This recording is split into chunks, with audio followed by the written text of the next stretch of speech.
Hi గారు, welcome to our channel. ప్రస్తుతం మనతో పాటు దామో బాలాజీ గారు, సీనియర్ జర్నలిస్ట్, వారితో ఒకసారి మాట్లాడదాం. సార్ నమస్కారం సార్. నమస్తే.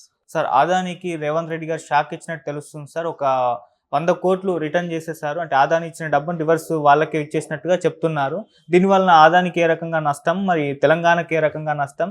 సో దీనిపైన ఇటు బీఆర్ఎస్ కానివ్వండి, బీజేపీ వాళ్ళ స్టాండ్ ఏ విధంగా ఉంది? అలాగే వీళ్ళు ఒప్పందాలు కూడా చేసుకున్నారు కదా అని అంటున్నారు కదా, ఆరోపిస్తున్నారు కదా, మరి ఒప్పందాలని కూడా అదానితో క్యాన్సిల్ చేసుకునే అవకాశం కనిపిస్తుందా సార్? రాహుల్ గాంధీ చాలా స్ట్రాంగ్గా అదానీని వ్యతిరేకిస్తున్నాడు. అదానీని అరెస్ట్ చేసి జైల్లో పెట్టాలంటున్నాడు. అదానీ అంటే ఎవరో కాదు, మోడీని అంటున్నాడు. సో మోడీ కూడా రిజైన్ చేయాలంటున్నారు. ఇప్పుడు పార్లమెంట్లో కూడా దీని మీద పెద్ద ఎత్తున గొడవ చేసే అవకాశం ఉంది ప్రతిపక్షాలు. సో ఎందుకంటే మనం గతంలో కూడా హిండన్బర్గ్ రిపోర్ట్ వచ్చి అదానీ కొన్ని రకాల అవినీతికి పాల్పడుతున్నాడు, రీటైల్ ఇన్వెస్టర్లను మోసం చేయడానికి విదేశాల్లో తను దొంగ షెల్ కంపెనీలు పెట్టి ఆ కంపెనీల్లో నుంచి అదాని కంపెనీల్లోకి ఇన్వెస్ట్ చేస్తున్నట్టు చూపించి రీటైల్ ఇన్వెస్టర్ని మోసం చేసి వాళ్ళ దగ్గర షేర్లు కొనిస్తున్నాడు అనేది ప్రధాన హిండన్బర్గ్ ఆరోపణ. దానికి సెబీ కూడా కోఆపరేట్ చేసిందనేది చెప్పారు. దాని మీద అప్పుడు కూడా పార్లమెంట్ సమావేశాల టైంలోనే కరెక్ట్గా అప్పుడు కూడా బయటకు వచ్చింది. దాన్ని పెద్ద ఎత్తున వ్యతిరేకించాయి. చివరికి సుప్రీంకోర్టు వరకు వెళ్ళింది. సుప్రీంకోర్టు సిబిఐ ఎంక్వైరీ అవసరం లేదు, సెబీ చాలు అని చెప్పింది. మొత్తానికి అది పక్కన పడింది. అదాని షేర్లు టెంపరీగా డౌన్ అయినాయి, మళ్ళీ అదాని షేర్లు ముందులాగానే బాగెళ్తున్నాయి. అయితే ఇప్పుడు మళ్ళీ కరెక్ట్గా పార్లమెంట్ సెషన్లు స్టార్ట్ అవ్వడానికి ముందు అమెరికాలో ముఖ్యంగా 2 ఏజెన్సీలు, జస్టిస్ డిపార్ట్మెంటు, తర్వాత US securities and exchange commission, ఈ 2 కలిపి గత 2 ఏళ్లుగా అదానీకి సంబంధించి కంపెనీ గ్రీన్ ఎనర్జీ మీద, తర్వాత ఇంకొక sister concern Azure power global limited, ఈ 2 కంపెనీలకు సంబంధించి వాళ్ళు, ఎందుకంటే ఈ Azure global India Azure power global limited అనే కంపెనీ అమెరికాలో లిస్ట్ అయింది. అమెరికన్ సెక్యూరిటీ దీంట్లో స్టాక్ ఎక్స్చేంజ్లో, న్యూయార్క్ స్టాక్ ఎక్స్చేంజ్లో లిస్ట్ అయింది. లిస్ట్ అయిన అమెరికన్ కంపెనీస్ విదేశాల్లో ఫ్రాడ్కి కానీ లేకపోతే బ్రైబరీకి కానీ పాల్గొంటే అది నేరమని అమెరికాలో ఉండే ఫారిన్ కరప్ట్ ప్రాక్టీసెస్ యాక్ట్ అనేది చెప్తుందన్నమాట. ఈ ఫారిన్ కరప్ట్ ప్రాక్టీసెస్ యాక్ట్ కింద అజూర్ కంపెనీ నేరం చేసినట్టుగా వాళ్ళు గుర్తించారు. అట్లాగే అజూర్తో టైఅప్ అయిన అదాని కంపెనీ ఇది కూడా నేరం చేసినట్టు గుర్తించారు. ఈ నేరం ఏంటి అంటే, అదాని అండ్ అజూర్ కంపెనీ ఈ 2 కలిపి సోలార్ ఎనర్జీని ఉత్పత్తి చేయాలని నిర్ణయించుకున్నారు. Adani green energies limited, Azure power global limited, ఈ 2 కూడా పవర్ సెక్టర్లో పనిచేస్తాయి. ఈ 2 ఇండియాలో 12 గిగావాట్ల సౌర విద్యుత్తును, సోలార్ ఎనర్జీని ఉత్పత్తి చేద్దాం అనుకున్నాయి. అయితే ఇండియాలో ఉండే రూల్ ఏంటి, ఇక్కడ సోలార్ ఎనర్జీ కార్పొరేషన్, సెకీ అంటారు, ఈ సెకీ అనేది ఒక మీడియేటర్ లాగా పనిచేస్తుంది. ఎవరైనా ప్రైవేట్ ఉత్పత్తిదారులు సోలార్ ఎనర్జీని ఉత్పత్తి చేస్తే తాము కొంటారు, తాము దాన్ని మళ్ళీ రాష్ట్రాలకు అమ్ముతారు. సో ఇప్పుడు అదాని ఈ సెకీని అప్రోచ్ అయ్యాడు. ఇట్లాగా మేము 12, నేను ఒక అదాని గ్రీన్స్ తరపున ఈ 8, తర్వాత అజూర్ తరపున 4, మొత్తం 12 గిగావాట్లు ప్రొడ్యూస్ చేసి మీకు అమ్ముతామంటే, వీళ్ళు కోట్ చేశారు కదా ఇంతకు అమ్ముతామని, ఈ రేట్లకు స్టేట్లు కొంటారనేది సెకీ విచారించింది. ఎవరు కూడా, ఏ స్టేట్ కూడా ముందుకు రాలేదు. దాంతో అదానికి వాళ్ళు ఏం చెప్పారంటే, మేము నీ దగ్గర కొనలేము, ఎందుకంటే స్టేట్స్ కొనలేవు. అప్పుడు అదాని ఏం ప్లాన్ చేస్తాడు, స్టేట్స్ని కానీ ఒప్పిస్తే కొనడానికి వీళ్ళు మన దగ్గర కొంటారు, మనకి దాదాపు 2 లక్షల కోట్ల లాభం వస్తుంది అని చెప్పి ఏం చేశారంటే, జగన్ని పట్టుకొని జగన్కి 1750 కోట్లు ఇచ్చి, జగన్తో పాటు ఇంకొక 3 రాష్ట్రాలు, ఒక కేంద్రపాలిత ప్రాంతం, అంటే ఒరిస్సా, తమిళనాడు, ఛత్తీస్గఢ్, ఈ 3 రాష్ట్రాలు, కేంద్రపాలిత ప్రాంతం అప్పుడు జమ్మూ అండ్ కాశ్మీర్, ఈ 4టికి లంచం ఇచ్చినట్టుగా ఈ అమెరికన్ ఏజెన్సీస్ ఆరోపించాయి. సో వీళ్ళు లంచం ఇచ్చి ఆ విషయాన్ని అమెరికాలో ఉండే ఈ ఏజెన్సీలకి స్టాక్ ఎక్స్చేంజ్ తెలియజేయలేదు.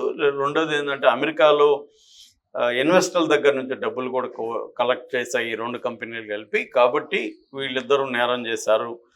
ముఖ్యంగా బ్రైబరీ ఒకటి, సెక్యూరిటీ ఫ్రాడ్ ఒకటి, వైర్ ఫ్రాడ్ ఒకటి, అబ్స్ట్రక్షన్ ఆఫ్ జస్టిస్ ముందుకు పోనీయకుండా అడ్డుకోవడం ఒకటి. అంటే వాళ్ళ ఇన్వెస్టిగేషన్కి వీళ్ళు సహకరించలేదు. ఇటువంటి మొత్తంగా 5 కేసులు అనేవి వాళ్ళ మీద పెట్టారు.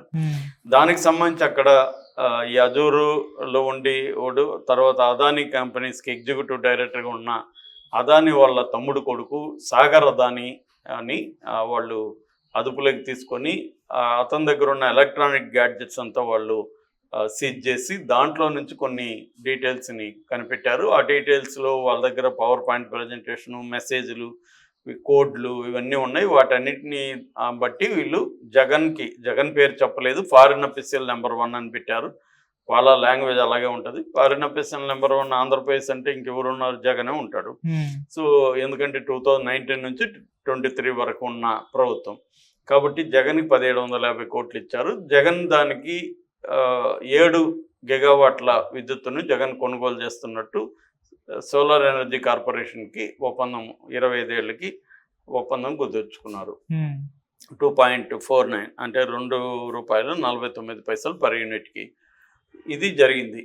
సో దీని మీద వాళ్ళు కేసులు పెట్టారు. ఇప్పుడు ఏమైంది, కాంగ్రెస్ ప్రభుత్వం కాంగ్రెస్ పార్టీ ఇమ్మీడియట్గా రాహుల్ గాంధీ అరెస్ట్ చేశారు. అప్పుడు రాహుల్ గాంధీకి ఎదురైన ప్రశ్న ఏంటి, సరే బాగానే ఉంది, మీరు అదాన్ని వ్యతిరేకిస్తున్నారు అమెరికా చెప్పిందని, కానీ మరి అదానీ దగ్గర పెట్టుబడులు పెట్టించుకోవడానికి రాహుల్ గాంధీ ఎందుకు ట్రై చేస్తున్నాడు?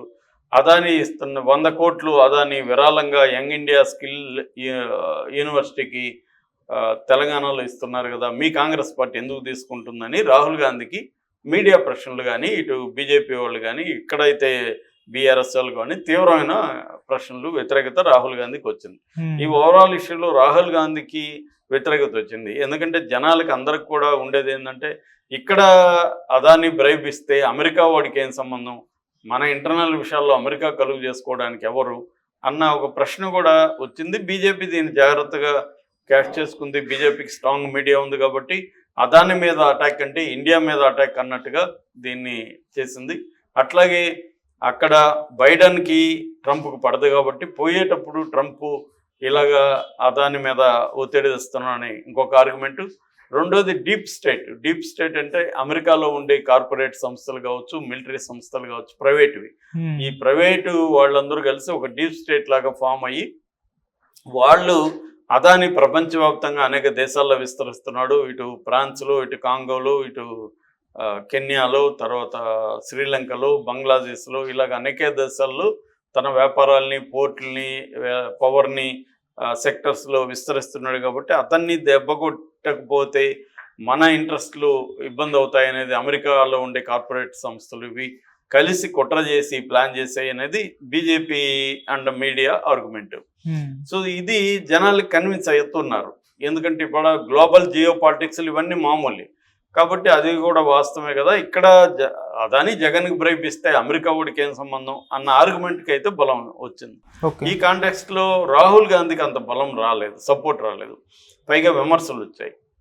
నువ్వేమో ఒక పక్క ఇది చెప్తావు, అదే హరీష్ రావు ఉన్నాడు, ఢిల్లీలో ఏమో ఆయన చెప్తాడు, గల్లీలో అయినా తీసుకుంటాడు అని. సో అందుకని ఇప్పుడు రేవంత్ రెడ్డి ఏం చేయాల్సి వచ్చింది, ఆ 100 కోట్ల విరాళం ఈ యంగ్ ఇండియా స్కిల్ యూనివర్సిటీకి ఇచ్చిన 100 కోట్లని నేను రిటర్న్ తీసుకోమని వాళ్ళకి రాశానని చెప్పి అది చూపించాడు. హరీష్ రావు ఏమంటున్నాడు, ఓకే మంచిది ఫైన్, నువ్వు రిటర్న్ ఇచ్చావు, కానీ నువ్వు దావోస్లో ఉన్నప్పుడు అదానితో నువ్వు ఫోటో దిగావు. ఆ ఫోటో దిగినప్పుడు మీ వాళ్ళే రాశారు 12,400 కోట్లు ఒప్పందాలు జరిగినట్టు ఇక్కడ పెట్టుబడులకి సంబంధించి మీరే అనౌన్స్ చేశారు, మరి దాన్ని రద్దు చేస్తారా మీరని ఇతన్ని అడుగుతున్నారు. ఈ విషయంలో బీజేపీ మాత్రం మాట్లాడట్లా. బీజేపీకి ఏంటంటే అదేదంటే కరవమంటే పాము కోపం, కరవమంటే కప్ప కోపం, విడవమంటే పాము కోపం అన్నట్టుగా బీజేపీ ఏం చేస్తుంది, ఇప్పుడు ఇక్కడ రేవంత్ రెడ్డిని సపోర్ట్ చేసి చేస్తేమో అదానిని వ్యతిరేకించినట్టు, రేవంత్ రెడ్డిని వ్యతిరేకిస్తేమో బీఆర్ఎస్ తో కుమ్మక్కైనట్టు. అందుకని ప్రజెంట్ అయితే సైలెంట్గా ఉంది. యాక్చువల్గా బీజేపీ అదానీని సపోర్ట్ చేస్తుంది దేశవ్యాప్తంగా.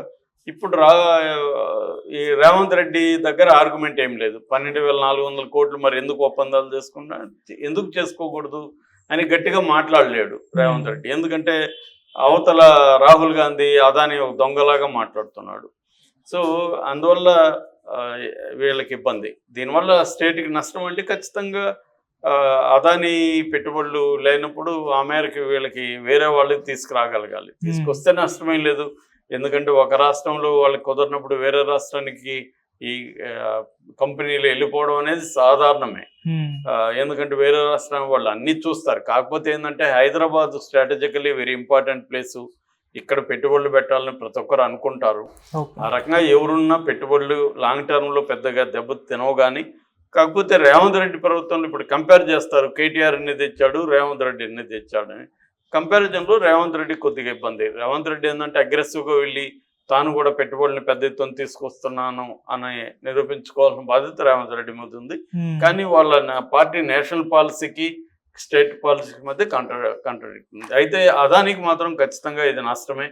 ఎందుకంటే ఆల్రెడీ కెన్యా 2 ఒప్పందాలని రద్దు చేసుకున్నది. ఒకటి ఎయిర్పోర్ట్ నిర్మాణం, రెండోది పవర్ ఒప్పందాలు. ఈ రెండింటినీ కెన్యా రద్దు చేసుకుంది. మరో కెన్యాకు సంబంధించిన విలియం రూటో కూడా అనౌన్స్ చేశాడు, మేము రద్దు చేసుకుంటున్నామని. మరోవైపు నిన్ననే ఫ్రెంచ్ కంపెనీ టోటల్ ఎనర్జీస్ అనే కంపెనీ ఆల్రెడీ అదానీ గ్రీన్స్లో వాళ్ళు 19.75 వాటా షేర్లు వాళ్ళకు ఉన్నాయి. అట్లాగే టోటల్ గ్యాస్కి సంబంధించి అదానీ టోటల్ గ్యాస్కి సంబంధించి 37.4% వాటాలు ఉన్నాయి. ఆ వాటాలను వెనక్కి తీసుకోలేదు, కానీ పాజ్ అంటారు, కొత్త పెట్టుబడులు పెట్టడానికి వాళ్ళు ఆపేశారు. ఎందుకంటే ఇది తేలితే కానీ, వాళ్ళు నిర్దోషిగా తేలితే కానీ మేము చేయమని. కాబట్టి ఆ రకంగా అదానికి దెబ్బ ఇది. షేర్ మార్కెట్లో కూడా అదానికి దాదాపు 2.6 లక్షల కోట్లు పడిపోయినాయి. 20% పైన అనేక అదాని కంపెనీలు పడిపోయినాయి. బట్ అవి టెంపరీ తప్ప అదేమీ లాంగ్ టర్మ్ ఎఫెక్ట్ చూపించబోదు. మోడీ ఉన్నంత వరకు అదానికి పెద్ద ప్రాబ్లం మేజర్గా ఉండదు. ఎందుకంటే రేపు ట్రంప్ వస్తే కూడా అదాని ట్రంప్తో కలిసి